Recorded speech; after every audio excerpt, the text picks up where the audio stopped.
Hi ആൾ, welcome back. നമ്മുടെ part 1 section B അതിലെ unit 1 strategic planning ആയിരുന്നു നമ്മൾ പഠിച്ചുകൊണ്ടിരുന്നത്. പിന്നെ തൊട്ട് മുന്നത്തെ വീഡിയോയിൽ സ്ട്രാറ്റജിക് പ്ലാനിങ് എന്താണ്, ടാക്റ്റിക്കൽ പ്ലാനിങ് എന്താണ്, ഓപ്പറേഷണൽ പ്ലാനിങ് എന്താണ് നമ്മൾ പറഞ്ഞിട്ടുണ്ടായിരുന്നു. ആൻഡ് പ്ലാനിങ് എന്ന് പറഞ്ഞാൽ എന്താണ്, പ്ലാനിങ്ങിൻ്റെ ഒരു പ്രോപ്പർ ഡെഫിനിഷനും നമ്മൾ പഠിച്ചിട്ടുണ്ടായിരുന്നു. സോ നമുക്ക് ഈ വീഡിയോയിൽ നമ്മൾ കവർ ചെയ്യാൻ പോകുന്നത് പർപ്പസ് ഓഫ് പ്ലാനിങ്. എന്തിനാണ് പ്ലാനിങ് ചെയ്യുന്നത്, പ്ലാനിങ് എന്താണ് ഏതാണെന്ന് നമ്മൾ പറഞ്ഞു. അതിൻ്റെ ഒരു പർപ്പസും നമ്മൾ പറഞ്ഞിട്ടുണ്ടായിരുന്നു. പ്രോപ്പറായിട്ട് ഡയറക്ഷൻ കൊടുക്കാൻ പറ്റും, ഗൈഡൻസ് കൊടുക്കാൻ പറ്റും എന്നൊക്കെ. സോ അതിന് ഒന്നോടെ ബ്രീഫായിട്ട് പർപ്പസ് ഓഫ് പ്ലാനിങ്, എന്തിനാണ് പ്ലാനിങ് ചെയ്യുന്നത്, അത് നമുക്ക് ഈ ഒരു വീഡിയോയിൽ ഇപ്പോൾ സ്റ്റാർട്ട് ചെയ്യാം. Okay. Ensures resources R allocated efficiently. നല്ല എഫിഷ്യൻ്റ്ലി ആണ് നമ്മൾ റിസോഴ്സസിനെ യൂസ് ചെയ്യുന്നതെന്ന് നമുക്ക് ഉറപ്പ് വരുത്താൻ പറ്റും. അതായത് നമ്മൾ ഫുൾ പ്ലാൻ ചെയ്തേക്കുക. ഓക്കെ, ഇത്ര യൂണിറ്റ്സ് ഞാൻ ഉണ്ടാക്കണം, ഇത്ര പ്രൊഡക്ട്സ് ആണ് ഞാൻ കൊടുക്കുന്നത്. നോക്കട്ടെ, എൻ്റെ കയ്യിൽ ഇപ്പോൾ മൾട്ടിപ്പിൾ പ്രൊഡക്ട്സ് ഉണ്ട്. A, B, C, D. A ഒരു 200 യൂണിറ്റ്സും, ബി ഒരു 100 യൂണിറ്റ്സും, സി ഒരു 300 യൂണിറ്റ്സും, ഇത് വീണ്ടും ഒരു 100 യൂണിറ്റ്സും. അങ്ങനെയാണെങ്കിൽ ടോട്ടൽ എത്രയാടാ? 200 + 100 + 300 + 100, 700 യൂണിറ്റ്സ് ആണ്. 700 യൂണിറ്റ്സ് ആണ് എനിക്ക് പ്രൊഡക്ഷൻ നടത്തേണ്ടത്. എൻ്റെ കയ്യിലുള്ള എംപ്ലോയീസ് 100 എംപ്ലോയീസാണ്. 100 എംപ്ലോയീസേ എൻ്റെ കയ്യിലുള്ളൂ. സോ ഞാൻ എന്ത് പറയും? ഓരോ എംപ്ലോയീസും 7 യൂണിറ്റ്സ് വെച്ച് പ്രോപ്പറായിട്ട് പ്രൊഡക്ഷൻ നടക്കുകയാണെങ്കിൽ എനിക്ക് എന്ത് ചെയ്യാൻ പറ്റും? എനിക്ക് വേണ്ട ടാർഗറ്റ് മീറ്റ് ചെയ്യാൻ പറ്റും. ഇതുപോലെ നമുക്ക് അലോക്കേറ്റ് ചെയ്യാൻ പറ്റും. എന്തിനെ? പ്രോപ്പർലി റിസോഴ്സസിനെ. റിസോഴ്സാണല്ലോ, റോ മെറ്റീരിയൽ എന്നുള്ള ഒരു റിസോഴ്സാണ്, ലേബർ എന്നുള്ള ഒരു റിസോഴ്സാണ്. അങ്ങനെയുള്ള എല്ലാ കാര്യങ്ങളെയും പ്രോപ്പറായിട്ട് എഫിഷ്യൻ്റ്ലി നമുക്ക് എന്ത് ചെയ്യാൻ പറ്റും? യൂസ് ചെയ്യാൻ പറ്റും. പ്രോപ്പറായിട്ടൊരു പ്ലാനിങ് സ്ട്രക്ചറും നമ്മുടെ കയ്യിലുണ്ടെങ്കിൽ. ഓക്കെ അല്ലേ? അടുത്ത എന്താ പറയുന്നത് നോക്കിക്കേ. Helps coordinate activities across departments. എല്ലാവർക്കും വ്യക്തമായ പ്ലാൻ കൊടുത്തേക്കാടാ. നമ്മുടെ കമ്പനിയിൽ തന്നെ ഒരുപാട് ഡിപ്പാർട്ട്മെൻറ്റ്സ് ഉണ്ടാവും. പെപ്സിക്കോ എന്നുള്ളൊരു കമ്പനി എടുത്തേ, അവിടെ ഒരു ഡിപ്പാർട്ട്മെൻറ്റാണ് പെപ്സി, ഒരു ഡിപ്പാർട്ട്മെൻറ്റാണ് 7up, അവരുടെ തന്നെ ഒരു ഡിപ്പാർട്ട്മെൻറ്റാണ് ലെയ്സ്. സോ അവിടെ മൾട്ടിപ്പിൾ പ്രൊഡക്ഷൻ നടക്കുക. ഓരോരുത്തർക്കും അവർക്ക് വേണ്ട പ്ലാനും കാര്യങ്ങളും കൊടുത്തിട്ടുണ്ട്. സോ എല്ലാവർക്കും പരസ്പരം ഹെൽപ്പ് ചെയ്ത് അവിടെയും റിസോഴ്സസിനെ ഓരോ ഡിപ്പാർട്ട്മെൻറ്റിലേക്കും വേണ്ട പോലെ എംപ്ലോയീസിനെ നമുക്ക് ഇട്ടുകൊടുത്ത് എഫക്റ്റീവ്ലി യൂസ് ചെയ്യാൻ പറ്റും. നല്ല രീതിയിൽ ആക്ടിവിറ്റീസിനെ എന്ത് ചെയ്യാൻ പറ്റും? കോർഡിനേറ്റ് ചെയ്യാൻ പറ്റും. ഇനി നമ്മുടെ എക്സാമ്പിൾ നോക്കിക്കേ. നിങ്ങൾ ആസ്ട്ര സ്കൂളിൽ പഠിക്കുന്നു. ഞാൻ എൽദോസ് ഞാൻ നിങ്ങൾക്ക് ക്ലാസ് എടുക്കുന്നുണ്ട്, അഭിജിത്ത് സാറ് നിങ്ങൾക്ക് ക്ലാസ് എടുക്കുന്നുണ്ട്, അസ്ലം സാറ് നിങ്ങൾക്ക് ക്ലാസ് എടുക്കുന്നുണ്ട്. സോ നമ്മളൊക്കെ ഫാക്കൽറ്റീസാണ്. പ്രോപ്പറായിട്ട് നമുക്ക് കമ്മ്യൂണിക്കേഷൻ വന്നേക്കുക. സെക്ഷൻ സിയും ഡിയും അഭിജിത്ത് സാർ എടുക്കണം, ബി ഞാൻ എടുക്കണം, എ അസ്ലം സാർ എടുക്കണം. സോ പ്രോപ്പറായിട്ട് അതിനനുസരിച്ച് നമുക്ക് എന്ത് ചെയ്യാം? പ്ലാൻ ചെയ്യാം. സ്റ്റാർട്ട് ചെയ്യുന്നത് ഡി വെച്ചാണെന്ന് തീരുമാനിച്ചു. സോ ഡി ആദ്യം അഭിജിത്ത് സാറ് ക്ലാസ്സും കാര്യങ്ങളൊക്കെ റെക്കോർഡ് ചെയ്യട്ടെ. അത് കഴിയുമ്പോൾ ബി ആണെന്ന് തീരുമാനിച്ചു. അത് കഴിയുമ്പോൾ ഞാൻ ചെയ്യട്ടെ. അത് കഴിയുമ്പോൾ സി ആണെന്ന് തീരുമാനിച്ചു. വീണ്ടും അഭിജിത്ത് സാർ ചെയ്യട്ടെ. ഇതിനിടയ്ക്ക് എനിക്ക് പാർട്ട് 2 ബി ചെയ്യേണ്ട വരുന്നുണ്ട്. സോ അതിനനുസരിച്ച് എനിക്ക് എന്ത് ചെയ്യാൻ പറ്റും?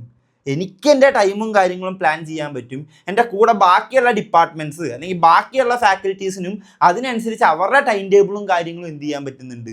സെറ്റ് ചെയ്യാൻ പറ്റുന്നുണ്ട്. സോ ഒരു കോർഡിനേഷൻ ഉണ്ടാവാൻ വേണ്ടി ഇത് നല്ലതാണ്. ആരാണ് ഏത് സെക്ഷനാണ് എടുക്കേണ്ടതെന്ന് തീരുമാനമൊന്നുമില്ലെങ്കിൽ തോന്നുന്ന പോലെ ചിലപ്പോൾ അഭിജിത്ത് സാറ് ക്ലാസ് റെക്കോർഡ് ചെയ്യാൻ വേണ്ടി സ്റ്റുഡിയോയിൽ വരും, ഞാൻ ക്ലാസ് റെക്കോർഡ് ചെയ്യാൻ വേണ്ടി സ്റ്റുഡിയോയിൽ വരും. രണ്ടുപേർക്കും ഒരുമിച്ച് ചെയ്യാൻ പറ്റുമോ? ഇല്ല. സോ പ്രോപ്പറായിട്ടുള്ളൊരു പ്ലാനിങ് കാര്യങ്ങളും സ്ട്രക്ചറും ഒക്കെ ഉണ്ടെങ്കിൽ, ഒരു ഷെഡ്യൂളൊക്കെ ഉണ്ടെങ്കിൽ അതിനനുസരിച്ച് എല്ലാവർക്കും അങ്ങോട്ടും ഇങ്ങോട്ടും പരസ്പരം കോർഡിനേറ്റ് ചെയ്ത് പരസ്പരം ഹെൽപ്പ് ചെയ്ത് അവരുടെ ടാർഗറ്റ്സ് മീറ്റ് ചെയ്യാൻ വേണ്ടി പറ്റും. അതാണ് സെക്കൻഡ് പോയിന്റിൽ പറയുന്നത്. മൂന്നാമത്തെ നോക്കിക്കേടാ. Provides a basis for control by setting performance standards. Plan ചെയ്യുമ്പോൾ നമ്മൾ എന്ത് വെക്കും? ഞാനിപ്പോൾ നേരത്തെ പറഞ്ഞ പോലെ 200 A വേണം, 100 B വേണം, 300 C വേണം, 100 D വേണം. ഇതൊരു സ്റ്റാൻഡേർഡും കൂടെയാണ്. എൻ്റെ പ്ലാൻ പ്രകാരം 700 യൂണിറ്റ്സ് എനിക്ക് കിട്ടണം.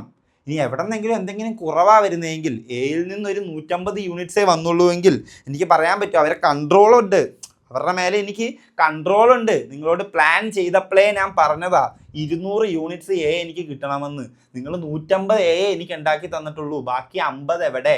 നിങ്ങളുടെ പെർഫോമൻസ് മോശമാണ്, എനിക്ക് ഇവാലുവേറ്റ് ചെയ്യാൻ പറ്റും. സോ പ്ലാനിങ് എന്നുള്ളത് അതിനും നമുക്ക് ഉപകരിക്കാം. ഒരു കൺട്രോൾ അവരുടെ മേലെ ഉണ്ടാവും. ആ കൺട്രോൾ വെച്ച് അവരുടെ സ്റ്റാൻഡേർഡ് മീറ്റ് ചെയ്യുന്നുണ്ടോ എന്ന് നോക്കിയിട്ട് അവരുടെ പെർഫോമൻസിനെ നമുക്ക് എന്ത് ചെയ്യാൻ പറ്റും? ഇവാലുവേറ്റ് ചെയ്യാൻ വേണ്ടിയിട്ട് നമുക്ക് പറ്റും. അടുത്ത നോക്കിക്കടാ, helps identify risk and opportunities in advance. Risk and opportunities in advance. ഞാൻ പ്രോപ്പറായിട്ട് പ്ലാൻ ചെയ്യുന്നുണ്ടെങ്കിൽ എനിക്ക് എവിടെയൊക്കെ ഓപ്പർച്യൂണിറ്റി ഉണ്ട്, എവിടെയൊക്കെയാണ് റിസ്ക് വരുന്നതെന്ന് നേരത്തെ എനിക്ക് മനസ്സിലാക്കി അതിനനുസരിച്ച് യൂസ് ചെയ്യാൻ പറ്റും. ഓപ്പർച്യൂണിറ്റി, നമ്മളിപ്പോൾ നിങ്ങൾക്ക് ഈ ക്രാഷ് ബാച്ച്, നമ്മുടെ എക്സാം ലോഞ്ച് പാഡ് എന്നുള്ള പ്രൊഡക്റ്റ് നിങ്ങൾക്ക് തരുന്നു. നിങ്ങൾക്ക് എക്സാമിനൊരു 2 മാസം 60 ദിവസം മുമ്പായിരിക്കും നമ്മൾ ക്ലാസ് തുടങ്ങുന്നത്. അത് അവിടെ അങ്ങനെ ഒരു ഓപ്പർച്യൂണിറ്റി ഉള്ളതുകൊണ്ടാണ് കുട്ടികൾ ചിലപ്പോൾ 1 വർഷം മുമ്പൊക്കെ ആയിരിക്കും പാർട്ട് 1ൻ്റെയോ പാർട്ട് 2ൻ്റെയോ ക്ലാസ് എടുത്തിട്ടുണ്ടാവുക. അവർ എക്സാമിനോട്ട് അടുത്തെത്തുമ്പോൾ എങ്ങനെ പഠിക്കണം, ഹോക്ക് ചെയ്യണോ ഗ്ലിം ചെയ്യണോ ഒരു ഐഡിയ അവർക്കില്ല. ഏത് മെറ്റീരിയലിൽ നിന്ന് ചെയ്യണം, ഏത് വെച്ച് പഠിച്ചു തുടങ്ങണം, അവരുടെ മുമ്പിൽ എന്തില്ല, ഒരു സ്ട്രക്ചർ ഇല്ല. അത് നമ്മുടെ ഓപ്പർച്യൂണിറ്റിയാണ്.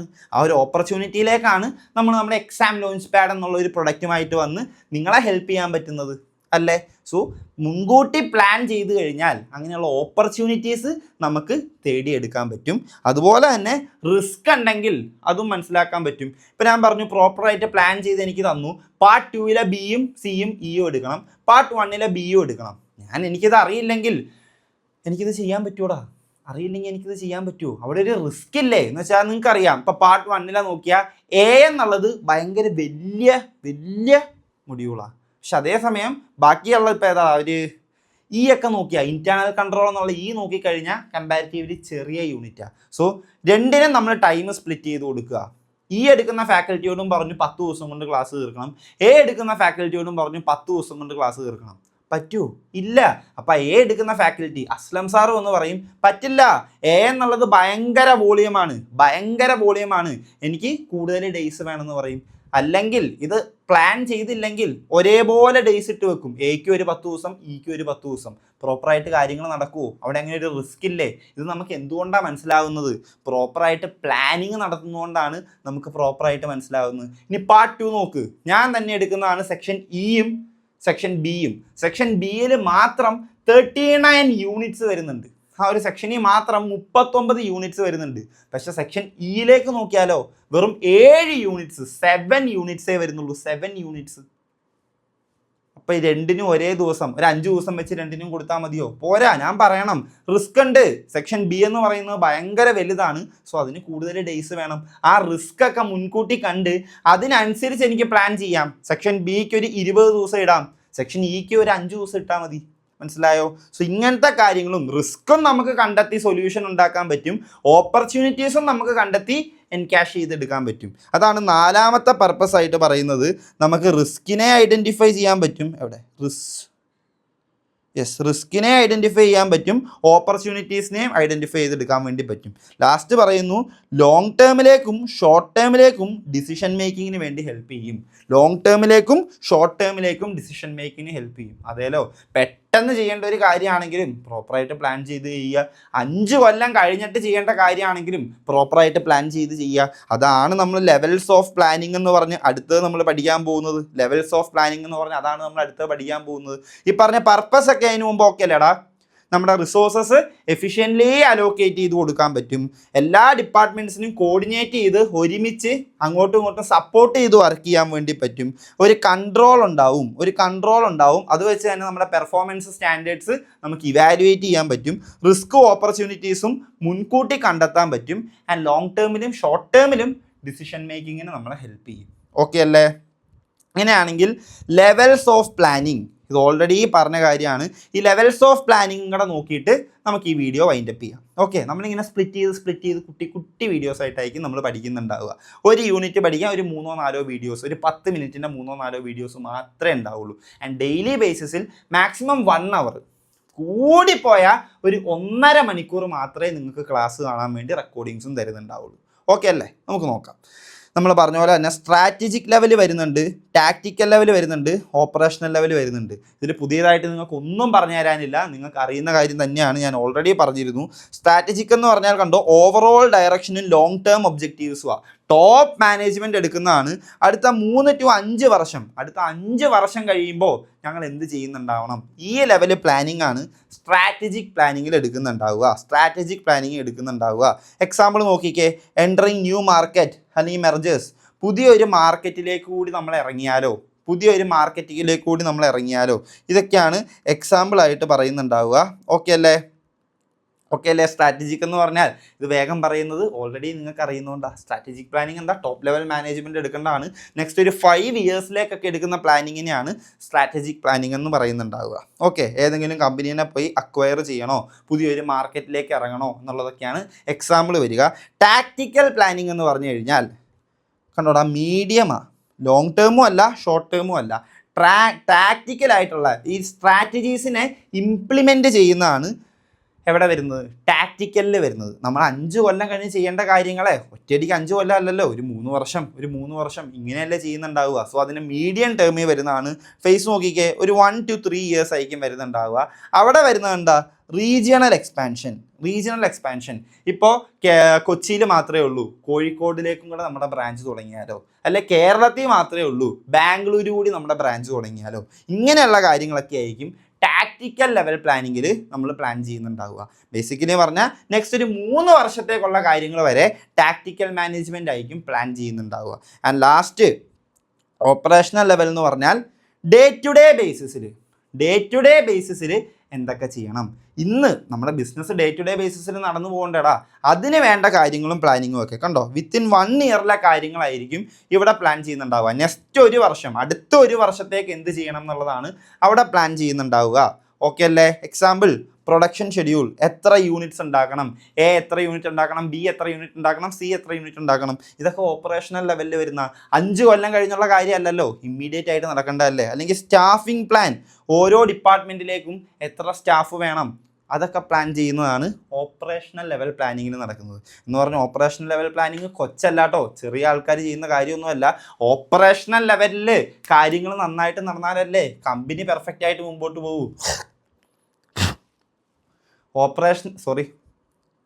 ഓപ്പറേഷണൽ ലെവലിൽ അവിടെ ഒന്നുകൂടെ ആലോചിച്ച് നോക്ക്.